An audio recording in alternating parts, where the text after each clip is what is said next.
हरियाणा विधानसभा चुनाव के लिए बीजेपी ने बुधवार को 67 उम्मीदवारों की पहली लिस्ट जारी की थी। इसके बाद से ही हरियाणा बीजेपी में बगावत का माहौल है और अब तक करीब 20 नेताओं ने पार्टी से इस्तीफा दे दिया है। आखिर ये कौन है 20 नेता, चलिए आइए जानते हैं। नमस्कार, मैं नरेंद्र कुमार और आप देख रहे हैं एनपी न्यूज। दरअसल हरियाणा की 90 विधानसभा सीटों पर चुनाव के लिए बीजेपी ने बुधवार को 67 उम्मीदवारों की सूची जारी की थी, लेकिन ये लिस्ट जारी होने के बाद से ही बीजेपी को अपने नेताओं की नाराजगी का सामना करना पड़ रहा है। कई नेताओं ने पार्टी पद से इस्तीफा दे दिया है तो कुछ ने निर्दलीय उम्मीदवार के तौर पर चुनाव लड़ने का ऐलान किया है। ऊर्जा और जेल मंत्री रणजीत सिंह चौटाला और विधायक लक्ष्मण दास नापा समेत कई नेताओं ने टिकट कटने पर नाराजगी जाहिर करते हुए पार्टी छोड़ने का ऐलान किया है। चलिए आइए जानते हैं कि कल से जब से ये लिस्ट जारी हुई है तब से बीजेपी के कितने नेताओं ने अब तक हरियाणा में पार्टी से इस्तीफा दे दिया है। लक्ष्मण सिंह नापा, रतिया के विधायक ने टिकट न मिलने के कारण बीजेपी से इस्तीफा दे दिया है। रतिया से पूर्व सिरसा सांसद सुनीता डुग्गल को मैदान में उतारा गया है।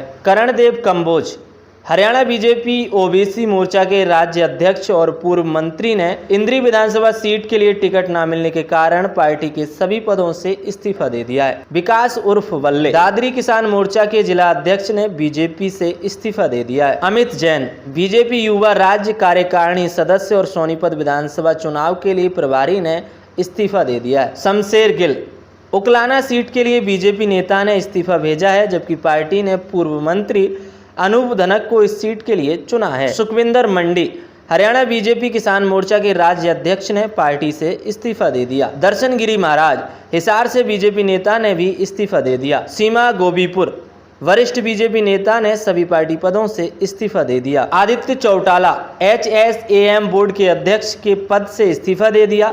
चौटाला ने 2014 में बीजेपी के टिकट पर चुनाव लड़ा था। आशु शेरा, पानीपत में बीजेपी महिला विंग की जिला अध्यक्ष ने इस्तीफा दे दिया है। टिकट कटने पर नाराजगी जताई है। सविता जिंदल, बीजेपी से इस्तीफा देकर हिसार से निर्दलीय उम्मीदवार के तौर पर चुनाव लड़ने की घोषणा की है। तरुण जैन, हिसार से निर्दलीय उम्मीदवार के तौर पर चुनाव लड़ने की इच्छा जताई है और बीजेपी से इस्तीफा दे दिया है।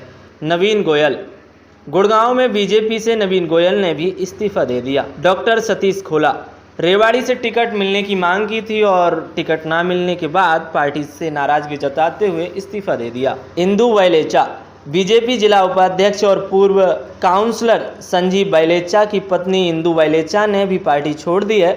उनके पति ने भी बीजेपी को छोड़ दिया है। वचन सिंह आर्य, पूर्व मंत्री वचन सिंह आर्य ने भी बीजेपी छोड़ दी है। रणजीत चौटाला, मंत्री पद से इस्तीफा देकर और निर्दलीय उम्मीदवार के तौर पर चुनाव लड़ने की घोषणा की है। विशंबर वाल्मीकि, पूर्व मंत्री विशंबर वाल्मीकि ने भी बीजेपी से इस्तीफा दे दिया है। पंडित GL शर्मा, बीजेपी से इस्तीफा देकर दुष्यंत चौटाला के आवास पर गए। राज्य उपाध्यक्ष ने इस्तीफा दे दिया। संभावना है कि वो 8 सितंबर को कांग्रेस में शामिल हो सकते हैं। प्रशांत सनी यादव, लोकसभा चुनावों से पहले बीजेपी में शामिल हुए थे। रेवाड़ी से टिकट की मांग की थी लेकिन टिकट ना मिलने पर इस्तीफा दे दिया।